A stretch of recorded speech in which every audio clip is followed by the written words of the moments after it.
Well, ever had somebody say, I don't feel safe with you? Not because you're scary. Oh, I don't know. Maybe you are scary. But so often Christians are hearing that not because we are imposing or intimidating, but because of the viewpoint we hold. As Bible believing Christians, plenty of people these days are saying, whoa, you're one of those? I don't feel safe with you. I got my first taste of that, oh, about 20 years ago. I was invited to speak to Princeton Theological Seminary. I was very honored.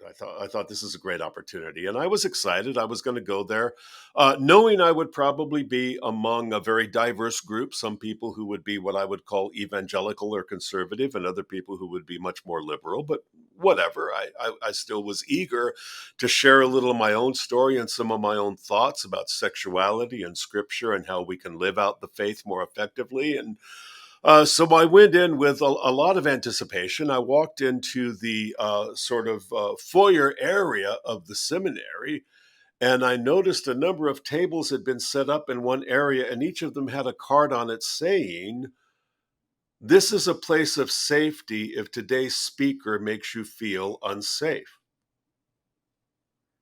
I was today's speaker. Last I had looked in the mirror, I didn't find myself to be very scary. But evidently, only because I was coming as a conservative Bible believing Christian, something about my position made me emotionally unsafe. Something about my message was going to be threatening, and allegedly that was causing people to feel that I might even do them some sort of psychological damage by the words I said, and thereby they needed to set up a place of safety for people who had felt injured by what I had said. Heaven's sake, I never knew I had that kind of effect on people. And to be honest, I don't think I do. I don't really think I've ever had people say after they heard me speak, "Oh, wow, that really made me feel threatened." But it kind of raises the question, well, what exactly did unsafe mean? Did it mean threat of physical harm? Did it mean name calling? Did it mean rudeness? No, it just boiled down to this: the discomfort of hearing an idea which did not align with theirs. That alone was being translated as unsafe. The discomfort of hearing an idea which did not align with theirs. That was being translated as unsafe, which, in my opinion, is not the definition of unsafe. That's the definition of insecurity. That's the problem. That's what I want to talk to you about today. I think we are dealing with a massive epidemic of insecurity. Our culture is teaching people that they should not have to tolerate ideas that diverge from their own. And that is a very dangerous teaching. It's what I believe leads to tyranny. And here's the way the tyranny works. If you want to be, well, tyrannical ideologically, you want your idea to be the only idea that is accepted. Well, first you have to prevent, then you have to promote. First prevent and then promote. Prevent, that means prevent other ideas. Now, how are you going to do that? You can't silence someone just by disagreeing with them. That's not going to silence them. And the culture is not going to want to silence them just because you disagree with them. If you stand up and say, I think Christians are stupid, I think Christians are silly, I think they're ignorant, people are going to yawn, yeah, well, so what? No big deal. You can't silence someone by disagreeing with them. But you can silence someone by discrediting them. That's the point. Don't just go with disagreement. Don't just go with debate. Go with discrediting. Now, how are you going to discredit someone? First, you got to name a crime. Racism, hatred, sexism, terrible things. Okay, name a crime. Okay, now you got to prove them guilty of that crime. How are you going to do that? Redefine the evidence. Redefine what it takes to prove someone is guilty of that crime. So, for example, you want to say somebody is racist. Okay, well, you're not going to be able necessarily to find them saying something overtly racist. So change the evidence to mean, well, to be racist, they don't have to necessarily say a terrible thing about somebody's race. They just have to be unwilling to accept the critical race theory. That makes them racist. Okay, you got them. Or you want to say that somebody is homophobic. Well, let's see. How are you going to do that if they haven't said something terrible about lesbian and gay people? Well, do they affirm homosexuality? No. Oh, okay. Well, that makes them homophobic, you see? Or you want to say that they're sexist. Well, if they don't say terrible things about women, find out whether or not they're pro-life. Oh, they're pro-life. Oh, well, then they're sexist. You see what I mean? Redefine the evidence that you use to determine someone is guilty of a crime. Now you're well on your way to discrediting someone. Now you can ascribe bad intentions to them. They're a hater and they're going to do harm, okay? Now, what do? Use the influencers, get the actors to say that, get the newscasters to say that, get the teachers to say that. Use influence and then use repetition. Get it up on the news, get it up on TikTok, get it up on YouTube, and voila! You've discredited them. You have prevented the people from being able to share their ideas. Why? You have accused them of crimes they are not guilty of by offering evidence that doesn't really match the crime, but you've repeated it often enough with the right influencers. You shut them up. You have thereby prevented their ideas. Now you can promote yours without any interruption. Wow. Is that a new tactic? No. It's actually a very old tactic, okay? You'll remember Jesus taught some ideas that the religious leaders of his time did not like. Well, they tried disagreeing with him, they tried debating him, and they always lost. Whenever they confronted him, he just gave an answer that they could not refute. So disagreeing with him, debating with him, that didn't work. So instead of disagreeing, what did they resort to? Discrediting. They named crimes and they redefined them. For example, in Luke 23, after he'd been arrested, they charged him with, for example, quote unquote, perverting the nation. What was the evidence he did that? Well, he challenged our ideas. And so now we say that's what you call perverting the nation. There, he's guilty. He forbade people to pay tribute to Caesar. What's the evidence of that? Well, he said, render unto Caesar what's Caesar and render unto God what's God's. That's a whole new way of defining what it means to say don't pay taxes. So basically, they made accusations. They redefined what it takes to commit a particular crime. They redefined the evidence. They ascribed all kinds of bad intentions to him.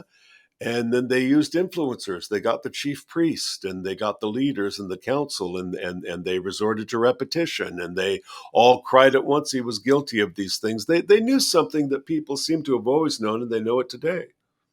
Control the language and you control the culture. Control the language and you control the culture. You control the definition of terms. You control the meaning of words. Man, you are in charge. That's why the woke movement is so into words. They know the importance of words. I mean, what woke is largely about is what you may or may not say. They know the power of language. Now, this tactic was used against Jesus. They made accusations against him of crimes he had not committed, and they successfully did that by bringing up evidence and changing definitions and saying he was guilty. And what did he say as that relates to him and to us? Matthew 10:25, the servant is not above his Lord. If they called the master of the house Beelzebub, how much more his servants? So of course, that brings it down to you and I. What they said about me at Princeton, well, they're saying about all of us. We're not safe. We're scary people. Boo. How are you going to respond to that? Let me offer 3 points, okay? Preempt, present, preserve. Preempt, present, preserve. Let's start with preempting, okay? Please, let's not be guilty of what they charge us with. Have we always been safe? Are we completely, guiltless in all of this? No, we're not. I mean, over the years, I've heard plenty of Christians speak very irresponsibly. And I have been one of them. There have been times I have said things I wish I did not say, and I've said things that I was right to have said, but I said them in the wrong way. So, we can always use a little self-examination, right? Even if we've got the right position, we can present the right position in the wrong way. So let's not just brush off any accusations of being unkind or mean or even hateful. Let's examine ourselves and make sure that we're not guilty of that. And then let's preempt. How do we preempt? 2 Timothy 2:24, the servant of the Lord must be, among other things, gentle to all. Gentle to all. Let's preempt accusations. That means basically, as people are getting to know us, okay, our coworkers, family members, friends, people we interact with, okay, let's preempt whatever stereotypes they might develop about us by being very gentle, by being, well, James said the fruit of the Spirit is gentle and easy to be entreated, full of mercy and good fruits. The wisdom that is from above, I should say. James said the wisdom that is from above. It is gentle, it is easy to be entreated, it is full of mercy and good fruits. Man, let that be a description of you, okay? Let's let that be a description of us. Let's be gentle people, good listeners, very respectful, very polite, very deferential to people. Let's be people who are known by the good, respectful, gentle, and friendly, warm way we treat people, okay? Show respect, show gentleness, show interest. Preempt. Right off the bat, that's going to constitute safety, okay? So if you're being all those things, good. Then if somebody says you're not safe, they're going to have to lie to do it. Fine. Look, I mean, we're going to be accused of things. Let's just make sure that when people accuse us of these things, they have to lie to do it, all right? Preempt. Then present. I mean, that's to say, present what I would call the reasoned defense. If somebody were to say to me, and actually I have had conversations where people said to me, well, I don't feel safe with you. I don't know. I like to go, whoa, okay, you know what? I'm sorry to hear that. I'd like to better understand. How do you define safe? I mean, is it because I'm harsh with you? Am I threatening? Am I rude? Am I a jerk? Or is it just that we have the discomfort of different viewpoints? Because I will agree that when I know somebody disagrees with me, I feel a little uncomfortable. But is it really fair to say that's a lack of safety? Are we maybe getting our words mixed up? Could it be that discomfort is what you're talking about more than a lack of safety? So, how do you define safe? Secondly, what have I said or done that violates your safety? And I mean, that's a serious question. If I have said or done something which does literally violate your sense of safety, if I'm guilty of that, I want to know, what have I said or done? And then finally, is disagreement the same as damage? Is disagreement the same as damage? Isn't it possible that we can disagree and still feel safe with each other? People do that, you know.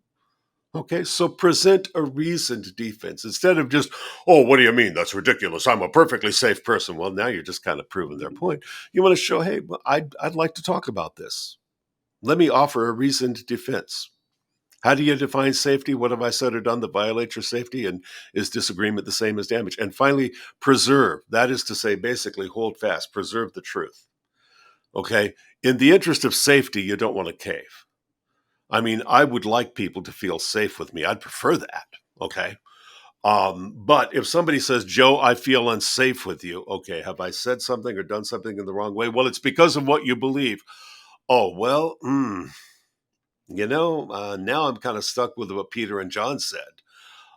We cannot help but speak the things which we have seen and heard. I'm not going to change what I know to be true just in the interest of making you feel safe. Why? Because I read in 1 Corinthians 13, love rejoices in truth. I got to rejoice in the truth. Okay? So I cannot agree with a revision of the truth. I can't go along with that. Now, I can self-examine, and I will. I will continue to revisit the way I speak truth, okay? And I'm open to correction. I'm open to, learning better ways I can communicate. But here's the bottom line. I believe a word means what it says, not what we impose on it. I believe that when you say, I am not safe.